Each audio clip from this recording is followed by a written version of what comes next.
So my last two videos talked about bad video game movies, so let's talk about some good ones. And I guess it's sequel.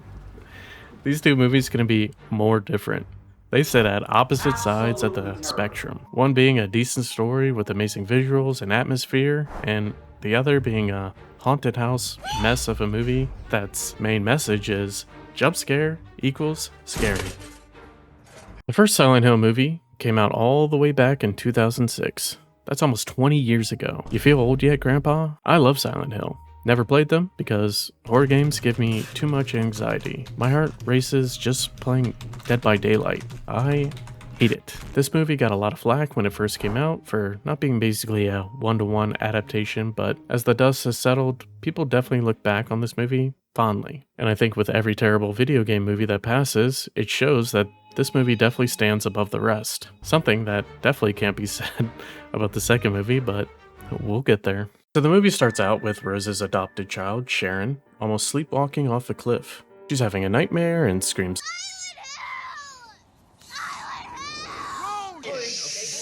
Naturally, the best plan of action is to go to Silent Hill so she can remember why she's having these nightmares. Therapy is for losers anyways. We meet Sybil at this gas station and she's worried about Sharon. They leave the gas station without incident, only for Sybil to want to pull them over a few minutes later. Rose says no and leaves. Probably should have just stopped them at the gas station when you had the chance, Sybil. Alyssa appears in the middle of the road and causes them to crash. Just classic horror movie things. Rose wakes up with Sharon gone and goes to look for her.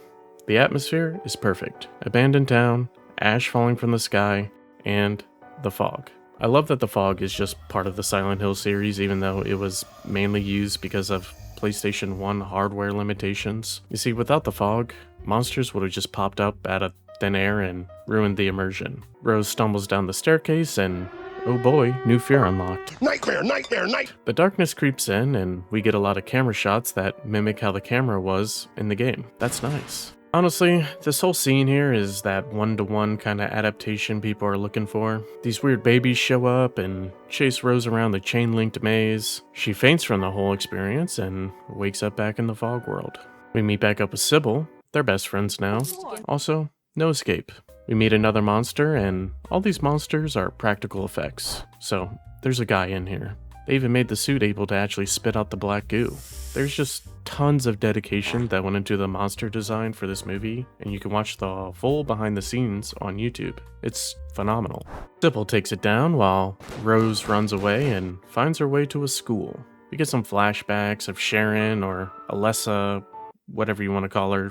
She's just Alessa now. She's seen a few times running around. Rose runs into this bathroom and we encounter the janitor. This is a fun scene because it's easy to see this in a game setting. The writing on the wall that points to the clue.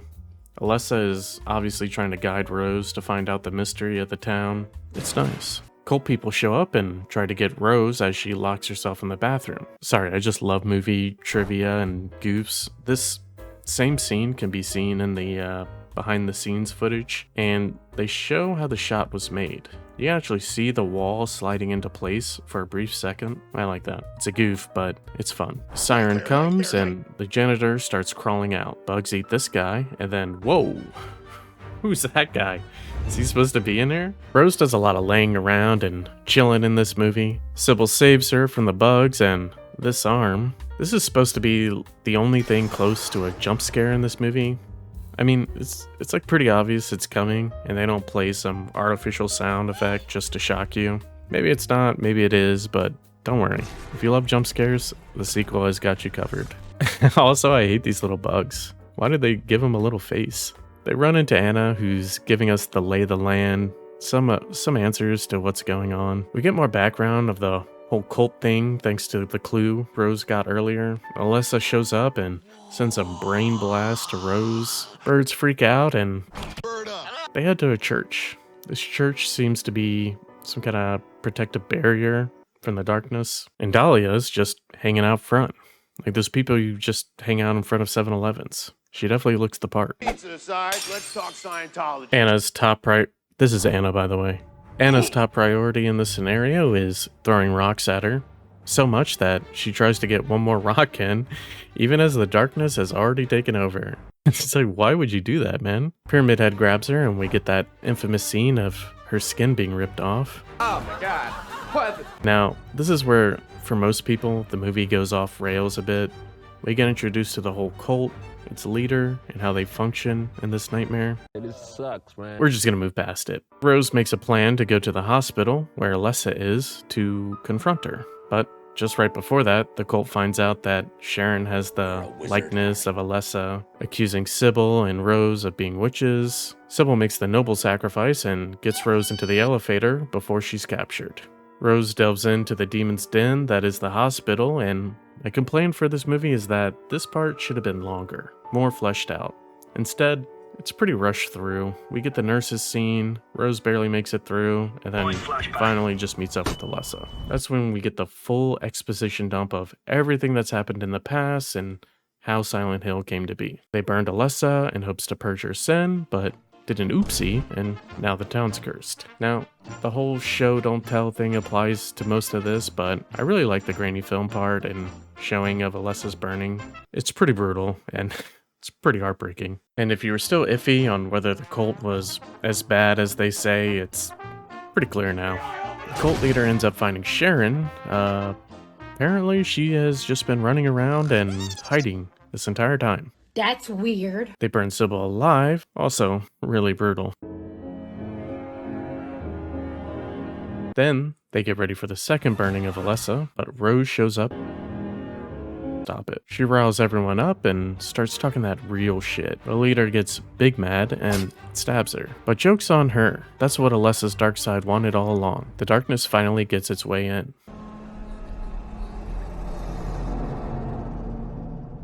Nightmare, nightmare, night. And things go absolutely sideways. I can't show like any of it because no one gets off with an easy death, except maybe for this guy. People are being sliced into pieces with a razor wire. Some dude is just turned into like blood mist for getting too close to Rose. The cult leader though, she gets one of the most gruesome scenes I probably have ever seen. The barbed wires hold her up, then they pierce upwards into her, and then they begin shooting out of her, and then eventually... She's split in half. You mean like down the middle in half? Yeah. Very different from the actual story of the first Silent Hill game, but I think it does okay. It's pretty easy to understand. They show that the dark side of Alessa gets back into Sharon, and then they just head home. Still stuck in the fog world. Not really a satisfying end, but we're talking about Silent Hill here, so when do they ever? Thank you, Daddy. Goodbye. Huh? So, a lot to unpack here. I didn't talk about Chris's scenes because they're usually just small little expedition dumps along the way. I think they're really good scenes though. They show us that the place Rose is stuck in is real and kind of a different universe, world thing. When they're located in the same places, Chris can feel Rose nearby, and I think it's a great touch. This scene in particular is pretty good. I don't agree with the people who say this story is convoluted, the characters are bad, or the dialogue not being great. I don't know, there's just zero room for criticism from Silent Hill fans, because I've seen the dialogue in Silent Hill games and the characters. This town is full of monsters. How can you sit there and eat pizza? All the creatures are top notch. All of it is practical effects with some CGI to highlight a few parts. The atmosphere and the setting are perfect. I really just can't complain about anything shown about the fog world or Silent Hill itself. I think the transformation during the siren is great. It really just gives you that sense of dread that now's the time to worry with the darkness taking over. The director, Chris, is a big Silent Hill fan, and it shows. Sybil is probably my favorite part of the movie. I think she's an amazing character. Her main focus from start to finish was protecting Sharon. She starts out wary of Rose, with eventually trusting her, and then ultimately sacrificing herself. All the characters are actually just pretty great. Rose really sells that her main priority is Sharon. She goes to hell and back, literally, just to save her daughter. Chris does well with the screen time he's given. He's got that same drive, but it's mainly directed towards Rose. He's willing to break rules and do what he needs to do to get answers and find her. The detective, who he's paired with, is a tragic character, and it's hard not to like him. He was the one who saved Alessa originally, even burning his hands in the process. Grief-stricken by not being able to stop this disaster, he does what he can to keep the terrible secrets of Silent Hill buried, much like his own feelings. And Dahlia, the true tragedy, she helped create the nightmare by giving in to the cult. She made the wrong choice while also putting her child through some of the worst pain imaginable, unable to move on or accept what has happened.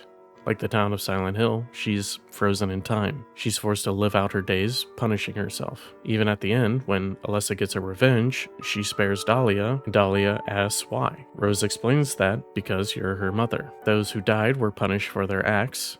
Dahlia, having to endure the fog world and the dark world without that release from death, she had already gone through her punishment and will continue to do so. The cult leader, well, I wish I had something to say about her, but she really is just kind of a typical cult leader. Using faith to build her audience and then using them for what she deemed wrong and right is pretty typical.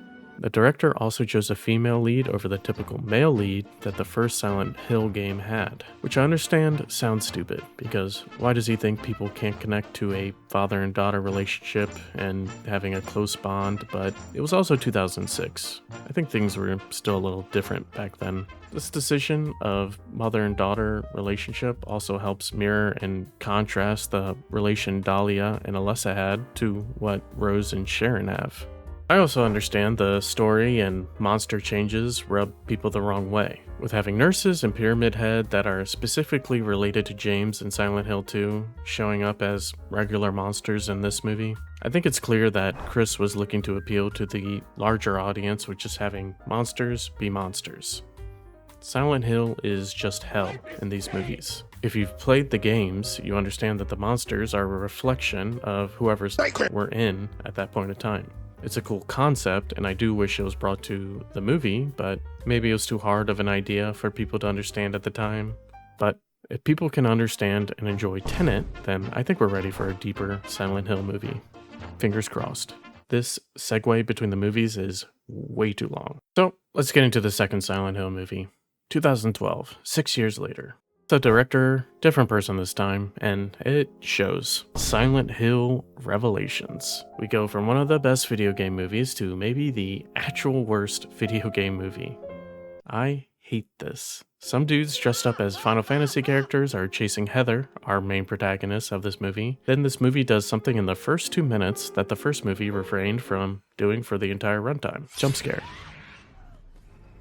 Pyramid Head is just cranking this carousel. It's dumb. Some mime shows up and then all this bad CGI happens and then it was all a dream. Hey, Sean Bean is back. Then another jump scare where he gets impaled and dies. And then because double fake out.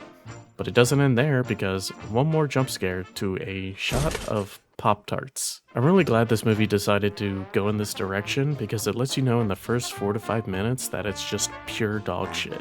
Don't expect anything amazing. Heather and Chris travel around a lot and they're trying to dodge cult members who have come to the real world to, I guess, like kidnap them or kill them. I don't know. Flashback to Rose and Chris talking through a mirror. Somehow, since she's still in the fog world and because of some seal they found, they were able to bring Sharon to the real world. What are you talking about? Sharon is Heather now. They change names a lot. Love that, by the way. Definitely not confusing to have one character be Alessa, then Sharon, then Heather. Heather goes to her first day of school, but not before some more jump scares.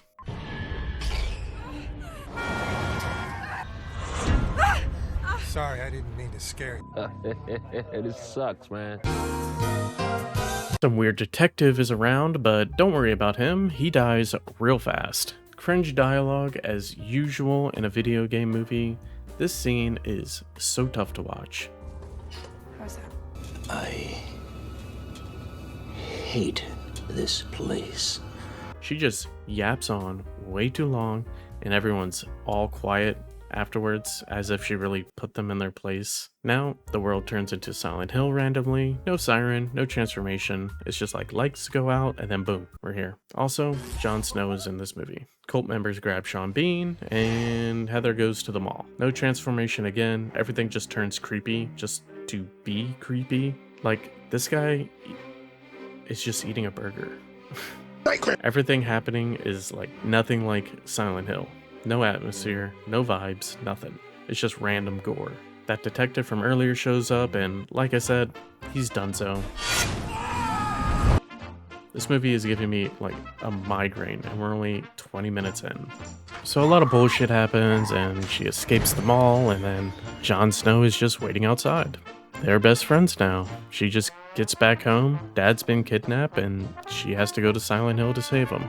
This whole part is 15 minutes of them bonding, reading books to get the audience caught up on what the hell is going on, and then reaching this hotel. And at the hotel, Jon Snow does even more expedition dump and reveals that he's a part of the cult and that he's out to get her. But he's seen the light and tries to dissuade her from going to Silent Hill, but doesn't matter. We actually get a transformation scene here. This Blade chick who's been following Heather the whole movie. She kidnaps John, knocks her out for reasons. Then Heather wakes up in the fog world, and the CGI is so bad.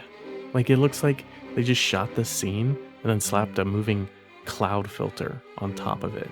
Oh my god. It sucks, man. So she walks to Silent Hill and runs into Dahlia. She was great in the first movie, but honestly, I just feel bad for her being stuck in this one. They show flashbacks from a better movie and just expedition dump even more. This movie is just like lays it on thick with telling you what the hell is going on down to like every detail. The darkness comes and Heather makes her way to the mannequin factory. Come on, man. This lady is wrapped up in saran wrap. Saran wrap? The mannequin monster is supposed to be spider-like. They also add wet sounds when Heather is ripping off the wrap. It's hilarious. Why is it so wet? Heather saves this random girl who says she just took a wrong turn. They get chased by some bad CGI. Also, 3D moment. Then Heather just lets her get pulled away. Terrible scene, terrible monster. No thanks. Oh, what the? Trinity is in this movie. Oh, shit. Red pill, blue pill, Morpheus, war is this? She's the cult leader this time around. Heather makes her way to the asylum and runs into another monster. It's getting pretty clear to me that the makers of this movie just think that Silent Hill monsters are just like abominations with stitchings everywhere. It's a common theme. Like if you look at any of the monsters, they'll usually have some kind of stitching either on their face or, I don't know, other parts of their bodies. Heather finds the previous cult leader who's been chained up. Heather gives him the seal she got from home and sends this dude flying with her hand cannon. I don't think that's how that works. But it's too late. He's now a huge monster thanks to the seal she gave him and the seal inside of him merging together. It's so dumb. He takes her hostage and not even 10 seconds later, she just sees the seals inside of him and reaches in and just tears it out. Now he's defeated. I can't with this movie, man. It just has like no idea what it's doing. Jon Snow gets carted to the nurses. Apparently in this movie, the nurses only are active when sound is made. What are you talking about? Something you'd think these guys would know if they're transporting someone here, but they don't. They make possibly as much sound as they can, even speaking to them as if they would listen. This dude also tries to save the other guy who already has a whole knife in his head. I'm not sure what his plan was, but rip bozos. You're here just to show how deadly the nurses are and how they work. And the best part is, none of that matters, because Heather shows up and begins to make as much noise as possible. They easily could have just taken off the restraints slower, but I mean, who am I kidding? Common sense is thrown out the window in this movie. It's like they rolled a critical failure on the end check, but plot armor trumps all. We're now back to the intro scene with the carnival park. Heather hops on the carousel, and the people following her make a perfect circle for these flames. Child Alessa then gets morphed by bad CGI, and now she's present day Alessa. Yeah. Through hugging and being strong, Heather vanquishes whatever this is. Wow.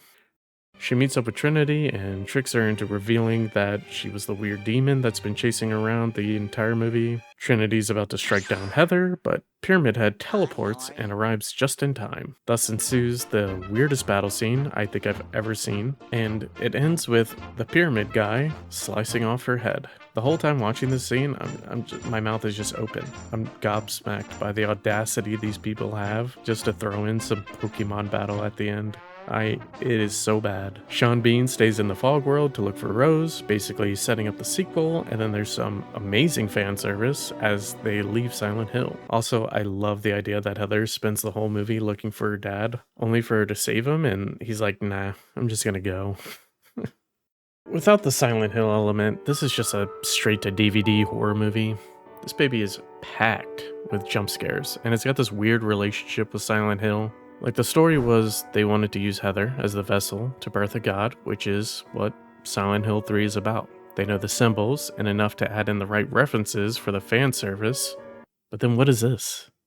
Forget building dread, building believable characters, or even having a decent atmosphere. Things just happen, one after the other, and then Heather stumbles her way across the finish line with the help of her plot armor. She doesn't have any growth. She's the same character from start to finish. It feels like she does have growth because she kind of just randomly decides to take charge at the end and defeat Alessa, but it's just forced. It's kind of crazy, but the fan service they put at the end, that hint at the other Silent Hill games, is really good. I don't know who was in charge here, but it's just good. Travis shows up and states that he hasn't been here for a long time, which kind of hints that he already went through his Silent Hill journey, but it's yet to be told. They drive on, and then police and SWAT drive past and go back into Silent Hill, which is a reference to Silent Hill Downpour. It's just so simple and effective. Where was this for like the rest of the movie? This is definitely one of those movies that are just so bad it's funny. The entire thing is just ridiculous. I would only recommend people watch this if they want to have a laugh at just how dumbed down and bad a horror movie could be. So there you have it. I probably favor the first game more than the average person, but honestly, it's just a perfect blend of video game adaptation while still being accessible to the general audience, something other movies fail at. And I think everyone's on the same page with the second movie, although for some reason some people on Rotten Tomatoes give it a good score. It's psychotic. A third movie is coming out with the original director of the first movie, so I have high hopes. Thanks to you for watching, and let me know how you feel about the first and second movie. Like, sub, and shout out to the Patreon. Later.